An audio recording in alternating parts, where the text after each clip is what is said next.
हम बोल रहे हैं। अरे कौन? अरे हम बोल रहे हैं। हाँ यार, फोटो बहुत बढ़िया खींच रहे हैं, क्या बात है, कॉल भी लग रही है, बहुत बढ़िया, काम भी हो जा रहे हैं मेरे। अरे कैसे तुम साहब? भाई वेलकम यार तुम्हारा अपने प्यारे प्लेटफॉर्म यानी पीडब्ल्यू पे। यही तुम सोच रहे हो सर, ये क्या कर रहे हो सर? हेलो कौन? हम बोल रहे हैं सर, क्या चल क्या रहा है सर? फोटो खींच रहे हो सर, ये सब क्या है सर? देखो यार क्या है कि मेरा ना एक नीड था कि मुझे करना था कॉल, वो भी अपने फ्रेंड्स और अपने फैमिली वालों को, और उन्होंने कहा कि अच्छी फोटो खींच लेना। मैंने कहा चलो खींच लेते हैं। फिर मुझे मन किया कुछ गेम्स खेल लेते, तो मैंने कहा चलो वो भी कर लेते हैं। तो कुल मिलाकर के एक छोटे से स्मार्टफोन ने मेरे बहुत सारे नीड्स को सैटिस्फाई कर दिया, यानी कॉलिंग के नीड्स को घर वालों से कनेक्ट करवा दिया, मैंने कॉल्स कर लिए और बातें कर ली, गेम्स भी खेल लिए, एंटरटेनमेंट भी हो गया और मेरा काम भी हो गया। राइट, तो क्या मैं इस फोन को कह सकता हूं कि इसने मेरे लिए रिसोर्स का काम किया? वेल, इसी बात को आज हम लोग एक्सप्लोर करेंगे ना। चलिए तो मैं काम करता हूं, पहले तो इसको बोलता हूं टाटा बाय बाय, वो हो गया, क्या बात है भाई, बहुत सही। तो ये तो मेरा जादू से हो गया गायब। तो बच्चा लोग पहली बात तो जल्दी से आ जाओ, फटाफट आ जाओ, बिकॉज़ अगले 30 मिनट तक हम करने वाले हैं इसी टॉपिक के बारे में एक्सप्लोरेशन की, यानी क्या ये एक संसाधन है, क्या एक रिसोर्स है, और क्या बहुत सारे रिसोर्सेज एग्जिस्ट करते हैं, या कि सारा रिसोर्स का फंडा क्या है। तो चलो जल्दी से आ जाओ मेरे साथ, क्योंकि हम करने वाले हैं अगले 30 मिनट में रिसोर्स वाली बहुत सारी प्यारी प्यारी बात। Let's get started. राइट, तो पॉइंट है कि बच्चों, जब मैं आपसे कहता हूं कि रिसोर्स क्या है, तो रिसोर्स की बहुत सिंपल परिभाषा है। कहने का मतलब है कोई भी ऐसी चीज जो आपके एनवायरमेंट में अवेलेबल है, जो आपकी जरूरतों को साटिस्फाई कर सकती है, आपकी नीड्स को साटिस्फाई कर सकती है, प्रोवाइडेड आपके पास क्या होना चाहिए? आपके पास होनी चाहिए टेक्नोलॉजी। ठीक है, यानी उसको बढ़िया तरीके से बच्चों हार्नेस करने की टेक्नोलॉजी आपके पास होनी चाहिए। साथ ही साथ आपके पास इकोनॉमिकली फीजिबल प्रोडक्ट होना चाहिए। कहने का मतलब है कि आप उसको अफोर्ड कर सको, इतना महंगा ना हो कि भैया अफोर्ड ही ना कर पाओ। ठीक है, और तीसरी इंपॉर्टेंट चीज कल्चरली एक्सेप्टेबल, यानी सबकी सुख सुविधा में वो काम आए, सबके बेनिफिट्स के लिए काम आए, और साथ ही साथ बच्चे कोई प्रॉब्लम्स ना क्रिएट करे, सोसाइटी के लिए बेनिफिशियल हो, तो हम कह सकते हैं कि वो एक रिसोर्स है। तो ऐसे केस में यार जो मेरा स्मार्टफोन था उसने मेरी बड़ी मदद की, अफोर्डेबल भी था इसलिए ले लिया भाई, और इसके अलावा जो है सब लोग एक्सेप्ट भी कर रहे हैं, मजा आ रहा है, सबको बढ़िया चल रहा है और बेनिफिशियल है। तो मैं बिल्कुल कह सकता हूं कि मेरा जो स्मार्टफोन है भैया वो एक नंबर का रिसोर्स है। ठीक है, चलो अब हम बात करते हैं बच्चे रिसोर्सेज की। तो कोई भी चीज जो कि आपके एनवायरमेंट में अवेलेबल है वो अपने आप में यूजफुल कभी नहीं हो सकती, राइट? क्योंकि उसको यूजफुल बनाने के लिए चाहिए आपका अल्ट्रा तेजस्वी दिमाग, यानी कि ह्यूमन बींग्स का टैलेंट, उनका स्किल, साथ ही साथ अवेलेबल टेक्नोलॉजी, और टेक्नोलॉजी के साथ आपके अवेलेबल इंस्टीट्यूशंस। कहने का मतलब है, मान लीजिए फॉर एग्जांपल अगर मुझे ये फोन जो मैंने अभी तुमको दिखाया, यही स्मार्टफोन फॉर एग्जांपल जो है बनाना था, तो बनाने के लिए मुझे मल्टीपल चीजें लगी होंगी, फैक्ट्री चाहिए मेरे को, है ना, फाइनेंस चाहिए, गवर्नमेंट की परमिशन चाहिए, तो हर चीज इंपॉर्टेंट है। साथ ही साथ मेरा दिमाग चाहिए, इंजीनियर्स का दिमाग चाहिए, जो इस फोन को एक बहुत ही बढ़िया अमेजिंग सा बढ़िया सा रिसोर्स बना सकते हैं। अब फॉर एग्जांपल मुझे अगर जाम खाना है, राइट, जाम खाते हो ना ब्रेड में लगा के टेस्टी वाला जाम, तो जाम किससे बनता है? फ्रूट से बनता है। अब फ्रूट बच्चे अपने आप में तो कुछ कर नहीं रहे, और फ्रूट को आप लेके आओगे फैक्ट्री के अंदर, प्रॉपर उनको प्रोसेस करोगे, जाम में कन्वर्ट करोगे, फिर आपको क्या चाहिए होगा बच्चे? मार्केट में सप्लाई करने के लिए ट्रांसपोर्टेशन नीड चाहिए होंगे, फिर जाकर के कहीं आप जाम को सेल आउट करके कंज्यूमर तक पहुंचा पाओगे। तो आप ये देख सकते हो कि बच्चे कोई भी चीज जो फिजिकल एनवायरमेंट में अवेलेबल है उसका रिसोर्स बनना इस बात पे भी तय करता है ह्यूमन बीइंग्स का कंट्रीब्यूशन कितना है, टेक्नोलॉजी अवेलेबल है कि नहीं है, और साथ ही साथ बच्चों कौन कौन से इंस्टीट्यूशंस जो है वो आपके उसमें हेल्प आउट कर रहे हैं, right? So interdependent relationship is very important to make anything a resource. चलिए जब हम बात करते हैं बच्चों रिसोर्स की क्लासिफिकेशन की, then always we should remember कि भैया पहली बात तो ये मोटा मोटी अगर हम बात करें रिसोर्स को हम दो तरीके से बांट सकते हैं, नेचुरल और दूसरा है आपका मैन मेड, राइट? तो एक जो आपको नेचर में प्रकृति में नेचुरली मिलता है, और दूसरा जिसको इंसानों ने बनाया, और इंसान खुद में एक रिसोर्स है यार। आप लोग अभी अच्छी खासी पढ़ाई कर रहे हो, बढ़िया पढ़ाई कर रहे हो, क्यों कर रहे हो? आगे जाके आपको अच्छे कॉलेज चाहिए, अच्छे कॉलेज बोले तो बढ़िया क्वालिटी ऑफ एजुकेशन चाहिए। अच्छा क्वालिटी ऑफ एजुकेशन का मतलब मस्त एकदम बढ़िया वाली जॉब मिलेगी, जॉब में आएंगे पैसे पैसे, और उसके बाद लाइफ मजा नहीं, लाइफ है कि नहीं? तो बच्चे कहीं ना कहीं ये भी एक फॉर्म ऑफ रिसोर्स है, आप लोग खुद एक फॉर्म ऑफ रिसोर्स हो, राइट? अनदर इंपॉर्टेंट बात, आप कभी बच्चे शॉपिंग मॉल्स वगैरह जाते हैं, आप अम्यूजमेंट पार्क जाते हैं, उसको बनाया किसने? आपकी ह्यूमन बीइंग्स ने। किस लिए? आपके एंटरटेनमेंट के वांट को सैटिस्फाई करने के लिए, पर्पस को सैटिस्फाई करने के लिए, right? So they are example of human made resources, है ना? चलिए तो इसी तरीके से बच्चों और बहुत सारे बेसिस हैं जिन पे हम लोग रिसोर्सेज को क्लासिफाई करते हैं। जैसे फॉर एग्जांपल किसी भी रिसोर्स का ओरिजिन, किसी भी रिसोर्स का एग्जॉस्टिबिलिटी कितना जल्दी खत्म होता है, उसकी ओनरशिप किसके पास है, और उसका स्टेटस ऑफ डेवलपमेंट क्या है। तो इन बेसिस पे बच्चे हम लोग रिसोर्सेज को क्लासिफाई करते हैं। चलिए let's try to guess about it, let's try to understand everything in detail. जब आप बात करते हैं ओरिजिन की, तो भैया दो तरीके से आप रिसोर्स की बात करेंगे, बायोटिक और एबायोटिक। जहां बात आ जाए बायोटिक की, सिंपल सी परिभाषा है कि जिसमें जिंदगी यानी कि लाइफ है, तो ऐसे सारे रिसोर्सेज जो बायोस्फीयर से ऑब्टेन करते हैं, जिनमें जीवन है, वो आपके बायोटिक है। फॉर एग्जांपल ह्यूमंस हो गए, एनिमल्स हो गए, anything that is living, right? Abiotic का सिंपल सा मतलब है something that is without life, यानी ऐसे सारे रिसोर्सेज जिसको कि आपके नॉन लिविंग थिंग्स से बने, जैसे फॉसिल फ्यूल्स हो गए, मिनरल्स हो गए, रॉक्स हो गए, these all are very good examples of abiotic resources. Next बच्चों, we talk about we have renewable and non renewable. Renewable resource बिल्कुल आपके डेटा रिचार्ज की तरह, इंटरनेट पैक अगर खत्म हो जाता है फोन में, तो आप तुरंत रिचार्ज करके अपने गेम खेलना कंटिन्यू करते हो, राइट? तो कुल मिलाकर कहने की बात यह है कि रिन्यूएबल रिसोर्स एक ऐसा रिसोर्स है बच्चे जिसको रिचार्ज किया जा सकता है, रिन्यू किया जा सकता है अगर एक बार उसकी क्वांटिटी खत्म होती है। तो water is a very good example of renewable resource, है ना बच्चे? वाटर साइकिल के थ्रू जो वाटर है वो आपका रिचार्ज होता रहता है। इसके अलावा अगर मैं बात करूं when we talk about non renewable resources, तो ये वो रिसोर्सेज हैं जो एक बार खत्म हो गए तो इनको दोबारा जनरेट करने में बहुत समय लगेगा, बहुत टाइम लगेगा, या ये भी हो सकता है कि जनरेट ना भी हो पाए। फॉर एग्जांपल इनमें कुछ रिसोर्सेज हैं बच्चों जो आपके रिसाइक्लेबल नेचर है, जैसे कि आपके मेटल्स हो गए, आप उनको रिसाइकिल कर सकते हो, लेकिन जो आपके फॉसिल फ्यूल्स है बच्चे, आप उन्हें रिसाइकिल नहीं कर सकते। अगर एक बार वो खत्म हो गए, एग्जॉस्ट हो गए, तो भैया दोबारा बनने में मिलियंस ऑफ ईयर्स का टाइम लगेगा, जब तक हमारे पास कुछ नहीं बचेगा, है ना बच्चों? चलिए अगली बात आती है बच्चों ओनरशिप की। ओनरशिप के बेसिस पे हम चार टाइप से डिवाइड करते हैं, इंडिविजुअल रिसोर्सेज, ठीक है, कम्युनिटी ओन, नेशनल और इंटरनेशनल। जब आप इंडिविजुअल रिसोर्सेज की बात करते हो तो कोई भी ऐसी चीज जो आपको बिलोंग करती है ना, फॉर एग्जांपल मेरा ये पेन हो गया, मेरा ये फोन हो गया, आपके पास आपका घर हो गया, आपके पापा की कार हो गई, ये सब आप प्राइवेटली ओन कर रहे हो। ऐसे गांव के अंदर किसानों की जमीनें हो गई, अर्बन एरियाज में आपके बड़े-बड़े फ्लैट्स हो गए, ये सारा एक बहुत अच्छा एग्जांपल है बच्चों आपका ऑफ इंडिविजुअल रिसोर्सेज। वहीं जब हम कम्युनिटी बेस्ड रिसोर्सेज की बात करते हैं बच्चों, तो that is belonging to all the members of a community. For example burial grounds बहुत अच्छा एग्जांपल है इसका। जब किसी इंसान की डेथ हो जाती है तो अलग-अलग कम्युनिटी के अलग-अलग बरियल ग्राउंड्स हैं जहां पे वो लोग जाकर के डेड बॉडी के लास्ट राइट्स जो है, अंतिम संस्कार है, उसको परफॉर्म करते हैं, राइट बच्चों? So that is a very good example of community own resources. National resources की जब हम बात करेंगे, टेक्निकली या नॉन टेक्निकली जितनी भी चीजें एक देश के अंदर प्रेजेंट है बच्चों, वो सारी की सारी नेशनल रिसोर्सेज हैं। इवन आपकी प्राइवेट प्रॉपर्टी पब्लिक गुड के लिए, नेशनल गुड के लिए सरकार के द्वारा पावर किया जाता है अथॉरिटीज को एक्वायर करने के लिए। फॉर एग्जांपल आपका घर बीच में आ रहा है, एक जबरदस्त हाईवे बनाया जा रहा है, राइट?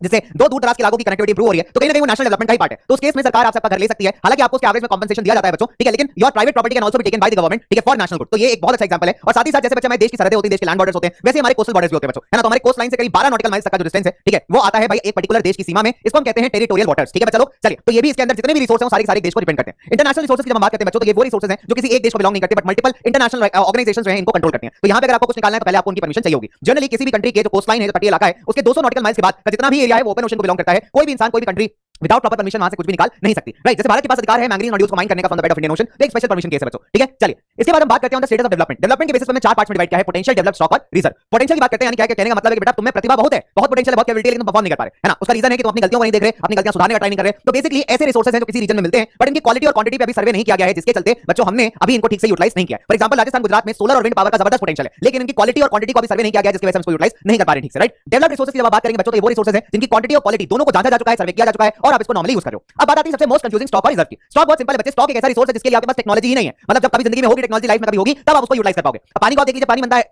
हाइड्रोजन ऑक्सीजन से, राइट। लेकिन हाइड्रोजन ऑक्सीजन आप देखिए दोनों एक बहुत बढ़िया रिसोर्स हो सकते हैं एज अ फ्यूल, लेकिन अभी हमारे पास टेक्नोलॉजी नहीं है कि उसको ब्रेक करके उनको इंडिविजुअली यूज किया जाए। एज अ रिजल्ट हमने इसको आइडिया रख दिया फ्यूचर के लिए। रिजर्व जो है बच्चे छोटा पार्ट मान लीजिए, स्टॉक का सबसेट मान लीजिए, या सिंपल भाषा में कहेंगे ऐसे रिसोर्सेज हैं जिनको एक्जिस्टिंग टेक्नोलॉजी की मदद से आप उपयोग में ला सकते हैं, लेकिन आप काफी बचा के यूज कर रहे हैं ताकि फ्यूचर जनरेशन की नीड्स को मीट किया जा सके। जैसे भारत में 22% जो आपका पावर जनरेशन है वो हाइड्रो पावर से होता है, राइट। लेकिन बाकी का जो प्रोडक्शन है एनर्जी का बच्चों, हम थर्मल पावर से करते हैं। तो अभी हम लोग हाइड्रो पावर को बनाने के हमारे पास टेक्नोलॉजी है, रिसोर्सेज है, लेकिन हम उसको बचा के रख रहे हैं कहीं ना कहीं for the future generations, right बच्चों। तो ये कहीं ना कहीं बच्चे अपने आप में काफी इंपॉर्टेंट है। चलिए अब समस्या आती है कि भैया नीड क्यों है रिसोर्स प्लानिंग की। भारत में अगर देखें तो बच्चे अलग अलग जगहों पे अलग अलग क्वालिटी ऑफ रिसोर्सेज मिलते हैं। जैसे भारत के डेक्कन प्लेटू क्षेत्र में जो है आपको मिनरल रिच रिसोर्सेज मिलेंगे, बहुत सारे मिनरल्स हैं भाई, नॉर्थ में मिनरल डेफिशिएंसी है, तो बहुत जरूरी है कि इन रिसोर्सेज को मैपिंग करना, सर्वे करना और नेशनल डेवलपमेंट के हिसाब से अलग अलग जगहों पे डिस्ट्रीब्यूट करना। इसके अलावा बहुत सारे ऐसे सिचुएशन है जिससे बड़ा मैंडेटरी कर दिया है रिसोर्स प्लानिंग को। जैसे फॉर एग्जांपल जो आपके ग्रीडी लोग हैं, लालची लोग हैं, जिनको सिर्फ प्रॉफिट कमाने से मतलब है, उन्होंने रिसोर्सेज को बहुत एक्सप्लॉइट किया है। एज अ रिजल्ट आप देखोगे कि सोसाइटी में क्या हुआ है, कुछ लोगों के हाथ में तो बहुत ज्यादा रिसोर्सेज हैं और कुछ के हाथ में बिल्कुल नहीं है। तो सोसाइटी दो भागों में बढ़ गई है, एक रिच और एक पुअर, या हैव कह लीजिए और हैव नॉट कह लीजिए, जिसके पास है और जिसके पास नहीं है। इसके अलावा सस्टेनेबल इकोनॉमिक डेवलपमेंट करना भी एक बहुत बड़ी जिम्मेदारी है। सस्टेनेबल डेवलपमेंट का सिंपल सीधी परिभाषा है कि development in the present should not damage the environment and also not compromise the needs of future generations. यानी आप विकास करिए बस हिसाब से करिए कि आप आपके पर्यावरण को, एनवायरनमेंट को नुकसान मत पहुंचाइए, साथ ही साथ जो आने वाली पीढ़ियां, आने वाली जनरेशन है, उनकी जरूरतों का भी ख्याल रखा जाए, राइट। और इसी के चलते बच्चे 1992 में रियो डी जेनेरियो के अंदर एक अर्थ समिट की गई थी, पहली अर्थ समिट, जहां पे पूरे देश के अलग अलग देशों के लीडर्स आए थे, उन्होंने डिक्लेरेशंस पे साइन किए थे। डिक्लेरेशन ऐसा था एजेंडा 21। तो इनका ऑब्जेक्टिव था कि बाय 21st सेंचुरी ये लोग सस्टेनेबल डेवलपमेंट गोल्स को अचीव करेंगे, ठीक है। तो दुनिया में अलग अलग प्रॉब्लम्स है, एनवायरमेंटल कंसर्न है, ग्लोबल वार्मिंग है, क्लाइमेट चेंज है, साथ ही साथ पॉवर्टी रिलेटेड इश्यूज है, इसको लोग मिलकर के टैकल करेंगे, राइट बच्चों। तो हालांकि ये बहुत सारी बातें जो है अभी कहीं ना कहीं किताबों में ज्यादा दफन है ना।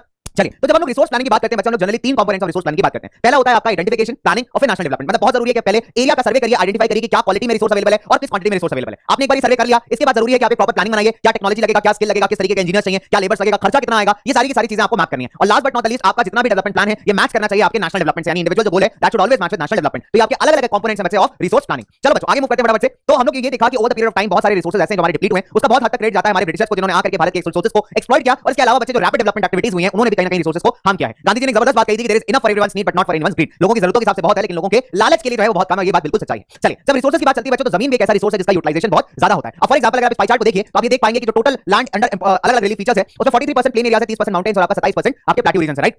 तो अलग अलग तरीके के रिलीफ फीचर्स आपको भारत में दिखते हैं, प्लेट्यूज भी है, माउंटेन्स भी है, प्लेन्स भी है, डेजर्ट्स भी है। तो जब लैंड यूटिलाइजेशन की बात आती है तो बच्चे हम लोग अलग अलग तरीके से लैंड को यूटिलाइज करते हैं। जैसे फॉर एग्जांपल पहला तो आप देख लीजिए कि जमीन जो है जंगलों के फॉर्म में भी है, जहां पे नेचुरल फॉरेस्ट है। इसके अलावा बात करते हैं ऐसी जमीन जो कल्टीवेशन नहीं किया जा सकता, जिसमें खेतीबाड़ी नहीं हो सकती, वो है बंजर जमीन, आपकी वेस्ट लैंड एरियाज, या फिर ऐसी जमीन है जिसको आपने नॉन एग्रीकल्चर यूजेस पे लगा दिया, जैसे बिल्डिंग बनाने में, स्कूल बनाने में, हॉस्पिटल बनाने में, शॉपिंग मॉल बनाने में, ऑफिस बनाने में। इसके अलावा बच्चे और कुछ ऐसी जमीनें हैं जिसमें आप खेतीबाड़ी नहीं करते, फॉर एग्जांपल आपकी परमानेंट पैस्चर, जहां पे आपकी गाय भैंस चारा वगैरह चलती है, वो वाली जमीन। इसके अलावा ऐसी जमीन है जिसमें मल्टीपल टाइप के आपके ट्रीज लगे हैं, ठीक है, कोई स्पेसिफिक वैरायटी नहीं लगा हुआ है, मिसलेनियस क्रॉप्स लगे हैं, कल्टिवेबल वेस्टलैंड है ना। ऐसी जमीन जिसको 5 साल से ज्यादा जिस पे खेतीबाड़ी ना की गई हो, ऐसी जमीन आपकी कहलाती है कल्टिवेबल वेस्टलैंड। इसके अलावा बच्चे हमारे पास आती है फैलो लैंड। फैलो का सिंपल मतलब है अनकल्टिवेटेड, यानी जिस पे खेतीबाड़ी नहीं की गई है। तो फैलो लैंड की जब हम बात करते हैं बच्चे, तो करेंट फैलो यानी ऐसी जमीन जिसमें 1 साल या उससे कम से खेतीबाड़ी नहीं की गई है, उसको खाली छोड़ दिया गया है। अदर देन करेंट फैलो में ऐसी जमीन आती है जिसमें पिछले 1 से 5 सालों के बीच में खेतीबाड़ी नहीं की गई है, उसको खाली छोड़ दिया गया है, राइट। जब आप नेक्स्ट जोन एरिया की बात करते हैं बच्चों, तो next zone area total area है जिसमें आपने क्रॉपिंग किया, आपने पर्टिकुलर क्रॉप्स को सो किया है ना। और जब इसी एरिया में आप एक ऐसा एरिया ऐड कर देते हो जिसमें एक से ज्यादा बार खेतीबाड़ी की गई हो, तो आपको मिल जाता है आपका ग्रॉस क्रॉप्ड एरिया, राइट बच्चों। चलिए now let's talk about the land use pattern in India. Bharat में लैंड यूज पैटर्न दो फैक्टर्स पर डिपेंड करता है। पहला है आपका फिजिकल फैक्टर, दूसरा आपका ह्यूमन फैक्टर। फिजिकल फैक्टर में एरिया का रिलीफ फीचर बहुत मायने रखता है, क्लाइमेट कैसा है, किस प्रकार का सॉइल टाइप्स है, ये सारी की सारी चीजें डिसाइड करती हैं कि लैंड किस तरीके से यूटिलाइज की जाएगी। ह्यूमन फैक्टर में पॉपुलेशन डेंसिटी डिफाइन करता है, आपके इसके अलावा टेक्नोलॉजी कितनी अवेलेबल है, आपके लोकल कल्चर्स क्या है, कई बार लोकल कल्चर्स ऐसे होते हैं जो पर्टिकुलर एरिया में कल्टीवेशन किसी भी टाइप की एक्टिविटी अलाउ नहीं करते। तो सारी चीजें मैटर करती है भारत में when it comes to land utilisation. इसको बहुत ही सिंपल से पाई चार्ट समझेंगे बच्चों। दो पाई चार्ट्स हैं यहाँ पे 1960, 61 और 2014, 15 का। तो यहाँ पे हम कंपेयर करेंगे किस तरीके से जमीन में चेंजेस आए, right. Will start with the number 1 forest areas. तो आप देखिए कि 18.11% जो था फॉरेस्ट एरिया था 1961 में, जो बढ़ के 23.3% हो गया है। वही अगर हम बात करें बैरन लैंड की जो 18.11 थी, अभी वो घट के 5.5% हो गई है। अगर हम बात करें बच्चों यहाँ पे नॉन एग्रीकल्चर लैंड की, तो जो 4.95% थी वो बढ़कर 8.7% हो गई है। इसके अलावा अगर हम बात करें यहाँ पे पैस्चर लैंड्स की 4.71% थी, वो घट के 3.3 हो गई है बच्चों। अगर हम लोग बात करते हैं यहाँ पे मिसलेनियस ट्री क्रॉप्स की, तो 1.5 से रिड्यूस होकर 1% पे आ गया है। वही अगर हम बात करें वेस्ट लैंड की, कल्टिवेबल वेस्ट लैंड की, तो 6.23% से घट के 4% पे है। अगर हम बात करें फैलो अदर देन करंट फैलो की बच्चों, तो ये 3.5 से बढ़ करके थोड़ा सा 3.6 हो गया है। और अगर वही हम बात करते हैं करंट फैलो लैंड्स की, तो 3.73% से बढ़ करके 4.9% हो गई है। और ये आपका नेक्स्ट जोन एरिया है जो कि कंपैरेटिवली आपको रिड्यूस दिखता है। उसका सबसे बड़ा रीजन ये है कि बहुत सारी ऐसी वेस्ट लैंड है अनफिट फॉर कल्टीवेशन है, जिसको हमने नेक्स्ट जोन एरिया में इंक्लूड नहीं किया है। अदरवाइज हमारे नेक्स्ट जोन एरिया का परसेंटेज आता है 54%। तो आज रिजल्ट आप देख सकते हैं कि कंपैरेटिवली नेक्स्ट जोन एरिया थोड़ा कम आ रहा है। इसके अलावा बच्चों नॉन एग्रीकल्चर यूजेस के लिए जो जमीन का यूज है वो काफी ज्यादा बड़ा है। अब इतना सारा लैंड यूजेस करने के बाद बच्चों एक प्रॉब्लम बहुत बड़ी सामने आती है लैंड डिग्रेडेशन की, यानी कि जब हमारा लैंड का फर्टिलिटी लूज होता जा रहा है, लैंड की क्वालिटी डिग्रेड हो रही है। इसके मल्टीपल फैक्टर्स है, for example mining, Jharkhand, Chhattisgarh, MP, Odisha जैसे क्षेत्रों में जो माइनिंग एक बहुत बड़ा रीजन है बच्चों। माइनिंग में क्या होता है, जब आप बड़े-बड़े गड्ढे करके छोड़ देते हो, जमीन किसी काम की नहीं रहती, बिल्कुल डिस्ट्रॉय हो जाती है, बर्बाद हो जाती है, राइट। इसके अलावा अगर मैं बात करूं आपसे ओवरग्रेजिंग, आप देखिए गुजरात, राजस्थान, एमपी, महाराष्ट्र में ओवरग्रेजिंग एक बहुत बड़ा प्रॉब्लम है बच्चों। जब एक सेम पीस ऑफ लैंड पे आप बार-बार गाय भैंसों को चराओगे तो बच्चे वो पीस ऑफ लैंड बेकार होता जाएगा, आप उसको रिन्यू होने का टाइम ही नहीं दे रहे हैं, तो that is a major point. Now over irrigation, Punjab, Haryana, western UP major agriculture states हैं, ठीक है, इनको ग्रैनरी ऑफ इंडिया भी कहा जाता है। यहां पे क्या की जरूरत से ज्यादा पानी दे दिया जाता है खेतों में, तो बच्चों वो पानी क्या है, स्टैंड कर जाता है वहीं जमीन पे, एज अ रिजल्ट सॉइल का जो अल्कलाइन लेवल्स है वो बढ़ते हैं, सॉइल की फर्टिलिटी कम होती है, तो that is a major cause of land degradation. इसके अलावा इंडस्ट्रियल प्रोसेस भी बहुत बड़ा रीजन है। सीमेंट इंडस्ट्री में जब लाइमस्टोन को ग्राइंड किया जाता है तो उससे बहुत सारी धूल उड़ती है जो एयर पोल्यूट करती है, साथ ही साथ वो धूल सेटल होती है, सॉइल के साथ मिक्स होती है बच्चों, एज अ रिजल्ट पानी नीचे जाने में प्रॉब्लम होता है, सॉइल फर्टाइल नहीं हो पाती है ना। तो ऑल मिलाकर के जब सॉइल इरोजन होता है तब बच्चे वही केमिकल एफ्लुएंस जो है वो जाके वाटर बॉडीज में मिलते हैं, thereby causing water pollution as well. तो मल्टीपल चीजें हैं जिसके थ्रू बच्चों आपका लैंड डिग्रेडेशन पूरा है। Now how to control this land degradation बहुत सिंपल है, अफॉरेस्टेशन जरूरी है, प्रॉपर मैनेजमेंट होना चाहिए ग्रेजिंग का, शेल्टर बेल्ट्स को प्लान करिए, ठीक है, थॉर्नी बुशेस ग्रो कर सकते हैं डेजर्ट एरियाज में डेजर्टिफिकेशन रोकने के लिए, वेस्ट मैनेजमेंट प्रॉपर होना चाहिए, माइनिंग एक्टिविटीज को रेगुलेट करना चाहिए, साथ ही साथ जो भी इंडस्ट्रियल केमिकल्स को आप डिस्चार्ज कर रहे हो प्रॉपर्ली बच्चे ट्रीटेड होने चाहिए, राइट। नाउ सॉइल बच्चे अपने आप में अगर हम बात करें बहुत बड़ा रिसोर्स है, जैसे फॉर एग्जांपल अगर हम बात करते हैं तो सॉइल जो है it's a very important renewable resource, बहुत सारे ऑर्गेनिजम्स इसमें रहते हैं, मिलियंस ऑफ ईयर्स लग जाते हैं कई बार इतनी सेंटीमीटर थिक सॉइल बनाने में भी, है ना। इसमें ह्यूमस कंटेंट होता है बच्चों, दैट इज ऑर्गेनिक मैटर, जब डेड प्लांट्स एनिमल्स मर जाते हैं सॉइल के साथ मिक्स हो जाते हैं, it makes it more fertile. किसी भी सॉइल का जो नेचर डिपेंड करता है उसके पेरेंट रॉक पे जिससे बनी है, क्लाइमेटिक फैक्टर्स पे, साथ ही साथ अलग-अलग लाइफ फॉर्म्स पे, राइट। चलिए अब हम बात करते हैं बच्चे अलग-अलग सॉइल्स की। अलुवियल सॉइल की अगर हम बात करेंगे तो alluvial soil majorly northern plains में आपको मिलने वाली है जो कि डिपॉजिट की गई है गंगा, इंदस, ब्रह्मपुत्र, तीन बड़े रिवर सिस्टम के साथ, ठीक है। इसमें बच्चे अलग-अलग प्रोपोर्शन आपको मिल जाएंगे, सैंड के, सिल्ट के, क्ले के, ठीक है। तो कुल मिला के काफी फर्टाइल सॉइल है। Rajasthan, Gujarat, eastern coastal planes और जो डेल्टा एरियाज है कृष्णा, कावेरी, गोदावरी वगैरह के, वहां पे भी आपको अलुवियल सॉइल्स देखने को मिलती है, राइट। इसके अलावा अगर आप वैली साइड पे जाएंगे तो कई बार आपको सॉइल का जो टेक्सचर है काफी मोटा सा थिक सा मिलेगा, कोर्स मिलेगा। एज के बेसिस पर दो तरीके से डिवाइड करते हैं, भांगर और खादर। भांगर आपकी पुरानी अलुवियल सॉइल है जिसमें कंकड़ पार्टिकल्स काफी ज्यादा हैं, रफ स्टोन टाइप के पार्टिकल्स आपको मिलेंगे, इसलिए कल्टीवेशन काफी डिफिकल्ट है। खादर कंपैरेटिवली न्यू अलुवियल सॉइल है जो आपको ऐसे एरिया में मिलती है बच्चों जहां पे बाढ़ प्रभावित इलाके, यानी बाढ़ ज्यादा आती है, फ्रेश मिट्टी आती है, वहां पे फर्टाइल मिट्टी आती है, राइट। एंड इसमें पोटाश, फास्फोरिक एसिड, लाइन का अच्छा खासा कंटेंट आपको मिल जाएगा, राइट। अगली बच्चे मिट्टी ब्लैक सॉइल। ब्लैक सॉइल का फॉर्मेशन अपने आप हुआ है बच्चे जब इग्नियस रॉक्स फॉर्म हुए, टूटे, जब आपका लावा फ्लो हुआ, लावा ठंडा होता है, रॉक्स बनते हैं, जब रॉक्स टूटते हैं तब आपके जनरली ब्लैक सॉइल फॉर्मेशन देखने को मिलेंगे। Black cotton soil regular soil के नाम से फेमस है। डेक्कन प्लेटू रीजन आपको सबसे ज्यादा मिलेगी, ठीक है, जैसे महाराष्ट्र, सौराष्ट्र, मालवा, एमपी, छत्तीसगढ़, ठीक है। तो बच्चे इन एरियाज में आपको ज्यादा देखने को मिलेगी black soil, very good for growing cotton, cotton बहुत अच्छा ग्रो करता है इसमें। इसके अलावा हम बात करते हैं रेड एंड येलो सॉइल्स की, तो राइस, व्हीट, रागी, मेज उगाने के लिए बहुत अच्छी सॉइल है। इग्नियस रॉक्स, क्रिस्टलाइन रॉक्स पे बच्चे सॉइल आपको मिल जाती है। रेडिश कलर इस वजह से होता है क्योंकि जब आयरन डिफ्यूज कर जाता है इन रॉक्स के अंदर तब आपको रेडिश कलर देता है। वही अगर हाइड्रेटेड फॉर्म में अगर मॉइस्चर होगा तो आपको दिखने में ये येलो जैसी लगेगी। इसके अलावा बच्चे लो रेनफॉल एरियाज जो है आपके eastern and southern part of Deccan प्लेटू के, वहां पे आपको मिल जाएगी, ओडिशा में मिल जाएगी, ठीक है, छत्तीसगढ़ मिल जाएगी, और साथ ही साथ बच्चों जो वेस्टर्न घाट्स का, ठीक है, प्लेन एरिया है, प्लेटू एरिया है, वहां पे भी आपको रेड एंड येलो सॉइल्स देखने को मिलती हैं,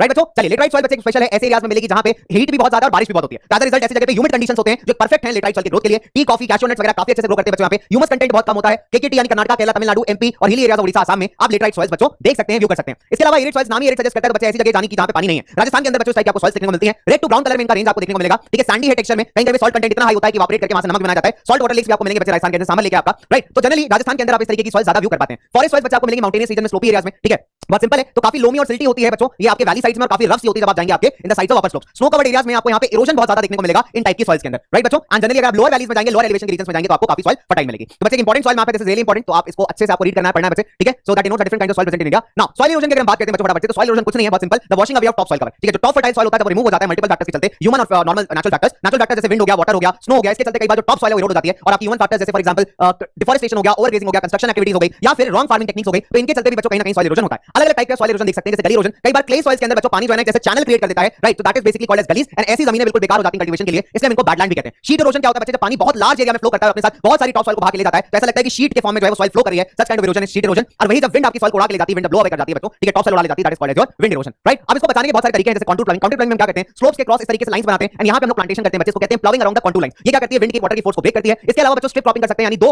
रोज ऑफ क्रॉप्स के बीच में हमने एक बीच में एक ऐसा क्रॉप लगाया जो सॉइल को बहुत बाइंड करके रख सकता है, होल्ड करके रख सकता है। वो घास भी हो सकती है, मल्टीपल चीजें हो सकती हैं, ठीक है। This helps prevent the soil erosion. इसके अलावा terrace cultivation, mountain hilly areas में आप जाएंगे बच्चों तो आप देखोगे कि स्टेप्स के फॉर्म में फार्मर ने काट रखा है वहां पे, लाइक फॉर एग्जांपल फार्मिंग को। इससे क्या होता है, जब पानी नीचे उतरता है यहाँ पे स्लोप से, तो बच्चों उसका विंड का जो आपका पानी का जो प्रेशर है वो काफी ज्यादा ब्रेकडाउन होता है और सॉइल बह के नीचे नहीं जाती, राइट। इसके अलावा शेल्टर प्लांट्स बेल्ट्स को प्लांट करना एक बहुत अच्छा ऑप्शन है। शेल्टर बेल्ट्स में क्या होता है कि आप जो है ना पेड़ों को एक सीधी लाइन में प्लांट करते हो, एज अ रिजल्ट क्या होता है, जब विंड आती है बच्चों तो विंड का जो फोर्स है, विंड की जो पावर है वो कहीं ना कहीं टूटी जाती है, ब्रेक होती जाती है, एज अ रिजल्ट वो सॉइल को उड़ा के नहीं ले जा पाती। So these are some of the methods बच्चा लोग जिसके थ्रू आप सॉइल इरोजन को प्रिवेंट कर सकते हो। मुझे पता है ये राइड बहुत तेज थी, बहुत फास्ट थी, है ना, लेकिन यहाँ पे इंपॉर्टेंट है बच्चों कि आपके लिए स्पेशल कम टाइम में, कम समय में एकदम रोबस्ट वाला रिवीजन करना, ठीक है। तो फटाफट से मुझे बता देना यार कि आप सारे और कौन कौन से चैप्टर्स के माइंड में चाहते हो, ऐसा कोई वाला रिवीजन चाहते हो, प्लीज मुझे कमेंट सेक्शन जरूर बताओ। और आज का आपका सवाल यही है,